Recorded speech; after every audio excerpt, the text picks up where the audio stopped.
Hello, good evening. I'm Wes the Explosion, and we are hitting up Mega Man 4.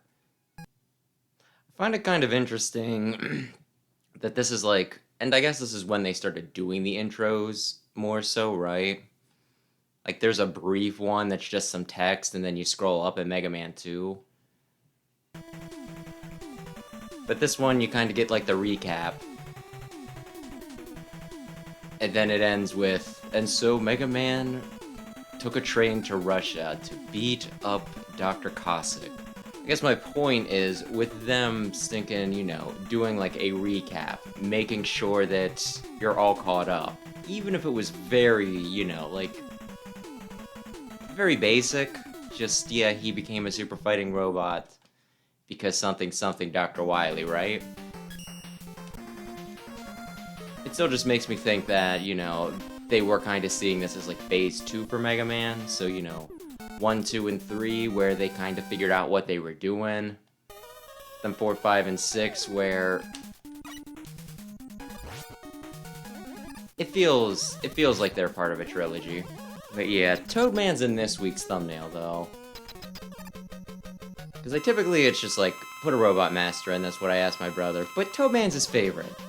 So I figured if I asked him, hey, Mega Man 4, but with Toadman, I figured that'd make him happy.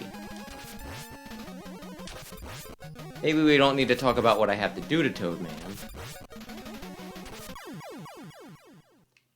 That's probably like the easiest boss fight in any of the games. But still, he'll just know that I'm spending time with Toadman tonight. What he doesn't need to know is not much time. Now this part's always kind of interesting to me, just because it's a one-way path that feels like it should not be a one-way path, right? It feels like they should have, had it go both ways. And maybe like the entire point is you get to the other side, you get the E-Tank, and you're not thinking, oh man, I can use Rush to get back, so you just die. But hey, you didn't lose a life because you just gained a life. You broke even, but now with an E-Tank. But still, it's a shame they didn't have it quite down what they did with some of the other games where there's like multiple paths. Kinda like how they put... Is this wire or balloon? Whichever upgrade, though, they put over here, I like how they put it over here because my own, like, smart-ass, thing is to just see a gap, know I'm supposed to go down through the hole, but think, but what if I did make it to the other side? What if I went to where I wasn't supposed to go? And boom, you get a balloon. That's what happens. This is another one that just seems like out of left field. He's Ring Man. What does that mean? Well, he attacks with rings. Okay, and what do? Oh, they boomerang. Okay, I guess I get that. What's his level like? Oh, rainbow bridges. Rainbow bridges? Yeah, they disappear when you step on them. But don't worry, they do come back. There's like a cycle to them.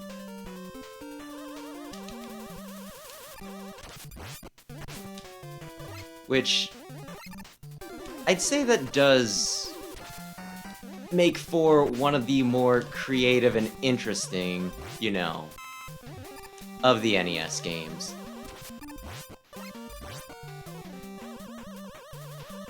Normally, like, you walk, you see the guy's name, and you think, yeah, I know exactly what I'm getting into. Maybe not so much with Hard Man, but still. But you kinda know. And here's just like, listen, I don't know what's about to happen. It'll probably be pretty interesting. Will I fight a hippo? I don't know. Why would I ever think that I would fight a hippo and a guy called Give Me the Extra Life? Also, I always go up because that's where the E-Tank is. What do I get if I go over here? It's been too long. Do I get anything neat? There's another E-Tank? You're just handing these things out?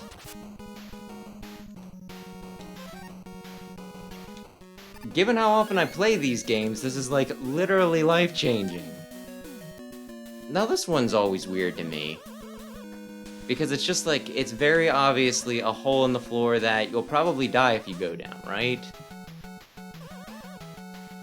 The other one, it's kind of clever. It's like, if you're monkeying around, you're trying to get over a gap that you're not supposed to go over, you get a bonus. But this, it's like, if you trip and fall and don't faceplant into the spikes, you win.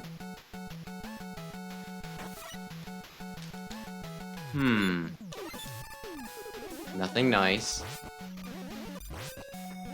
But then again, I know that they specifically put in, you know, dumb things specifically to get coverage in, like, you know, gaming mags.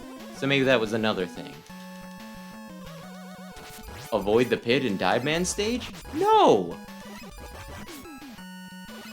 Fall in, and you'll get a power-up if you manage to avoid the spikes going down. You could totally call this thinking, you know, Nintendo Power Hotline for that crap. Come on.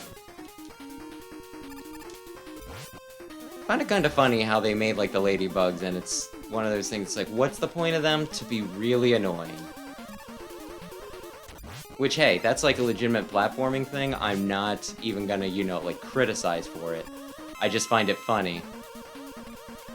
They're not strong. You can kill them with a single charge shot. Very annoying. They just kind of fly around you and everything. Don't give you a moment's peace.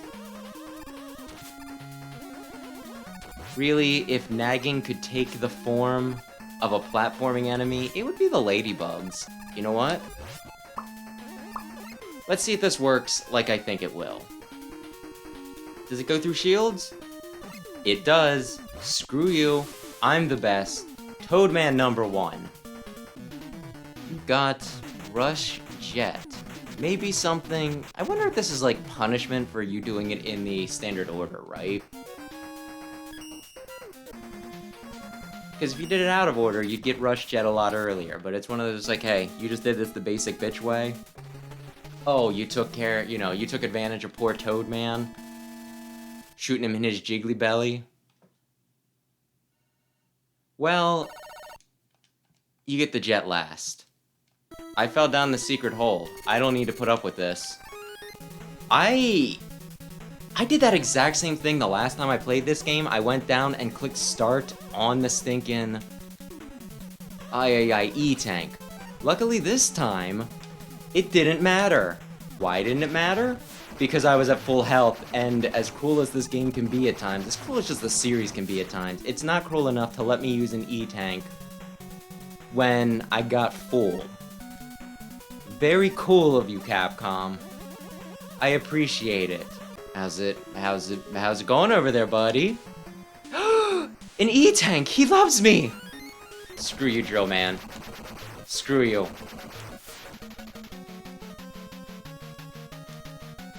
Toad and Bright aren't the losers here. It's you.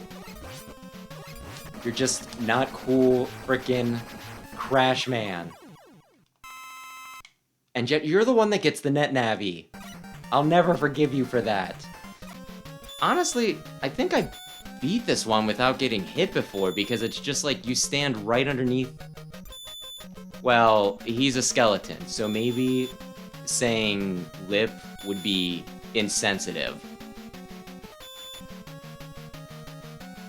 But you get me. For the longest time, I did not realize that you could shoot Pharaoh Shot at an angle. What I would typically do is I would just wait for him to appear above me, and then I would, like, hit him. I would just, like, bop him with that. Yeah, like that?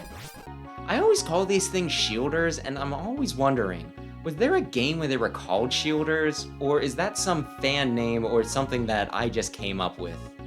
I did not realize that was a met. I kind of want to read. Coming November...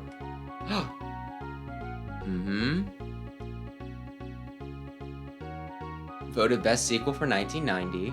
Electronic Gaming Monthly. 21 levels. Kinda. You might reuse a few. have sold over 1 million units, which was a big deal back then, but nowadays, if you only sell, like, 2 million units, you're a fucking failure.